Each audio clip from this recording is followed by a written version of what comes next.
A couple of subjects that I have left alone up to now in my Photoshop for amateur photographers is colour space and bit depth, but full disclosure, I do not consider myself an expert on these issues. However, I do have quite a lot of experience and I know what works for me.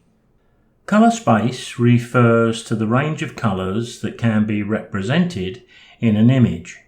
It's a bit like a palette of colours that's available to us.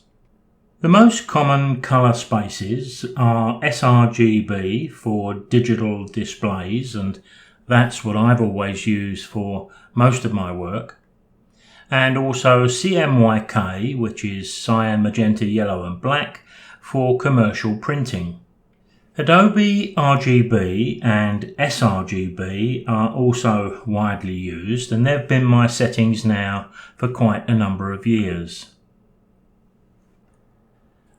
With any image opened up into Adobe Camera Raw, we need to open up our preferences. We can do that with the underscored hyperlink at the center bottom of the screen or via the cogwheel at the top right.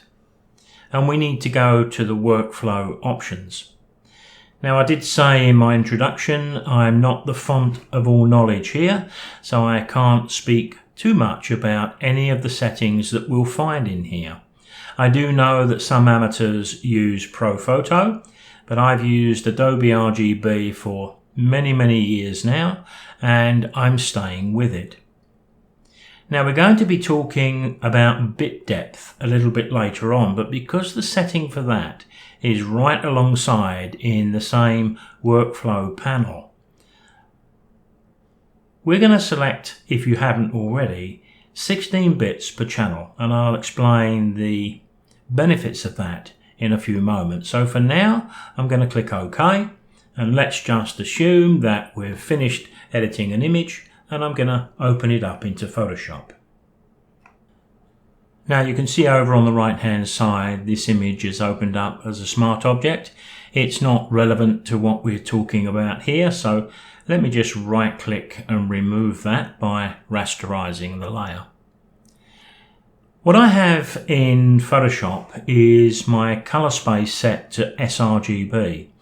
And I set it up so that when an image is opened up into Photoshop, it's automatically converted to sRGB because practically everything I display is on a digital device of one type or another. So in Photoshop, I go to my Edit menu and I go down to Color Settings. And as you can see right at the top here in the working spaces is RGB. sRGB is what I've got set from the multitude of settings here. And I don't worry about any of the other options because I don't use CMYK, and if I did, I can always come in and make changes if I need to, but I haven't for many years. In the color management policies, you can see this is where I've got the setting that says whenever you open up an image into Photoshop, convert it to the working RGB, and the working RGB is sRGB. That's it. With color space, those are my settings. I've been using them for 20 odd years and I don't have plans to change anytime soon. I apologise that I don't have heaps and heaps of useless technical knowledge that we can spend an hour speaking of, but I'm not sure it's going to be of great benefit. All of our images are made up of three colours, red, green and blue. And we often refer to them as channels, sometimes we talk about levels.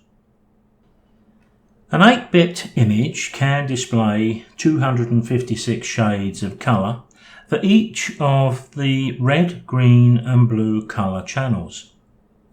If we multiply 256 by 256 by 256, we get a number of something around 17 million colours within the images which are 8-bit. A 16-bit image can represent a whopping 65,500 levels of colour for each of those red, green and blue colours. And if you multiply those together, well, it's up in the trillions. So the higher the bit depth we work in, the more shades of colour we're going to have in our image. So 16-bit is almost certain to be useful when dealing with subtle variations in shades. So I'll open up my images into Adobe Camera Raw and I'll do all of the editing, both the global editing and the strategic, using 16 bits per channel and with a color space of Adobe RGB. And when I open the image up into Photoshop, and when that image opens up, it's going to be automatically converted into an sRGB. Any further work I need to do on it, I will do as a 16-bit per channel image. But just before I finally save the image, I would change that. I would go to Image, Mode, and convert it to 8 bits per channel. 8-bit sRGB images saved as JPEGs, preferably as high as you possibly can, up to level 12, are common in our digital world, and they are almost universally read and displayed by a multitude of different software programs. I have no idea what's going on in my software when I convert a 16-bit raw image to an 8-bit image, and neither do I know what's going on with the processor in my car when it regulates fuel in, accelerator level and exhaust gases out. But I managed to use both pretty well. Isn't this what we pay the technical guys for, to take care of the complexities and technicalities so we don't have to? Given my photographic experience, my age and contact with hundreds of amateurs via camera clubs in 2 countries, I feel pretty confident enough to say this. You're going to be far better off if you develop consistency in your use of Photoshop and its settings. And come to that, you could add any other software you choose to use. We humans are often sidetracked by thinking the grass is greener on the other side, and sometimes it just might be.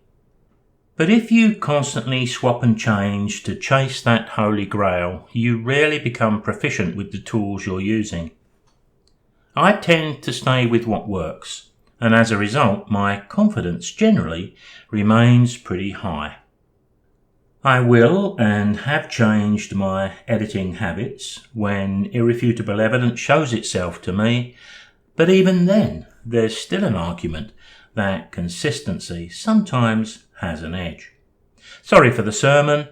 Take care.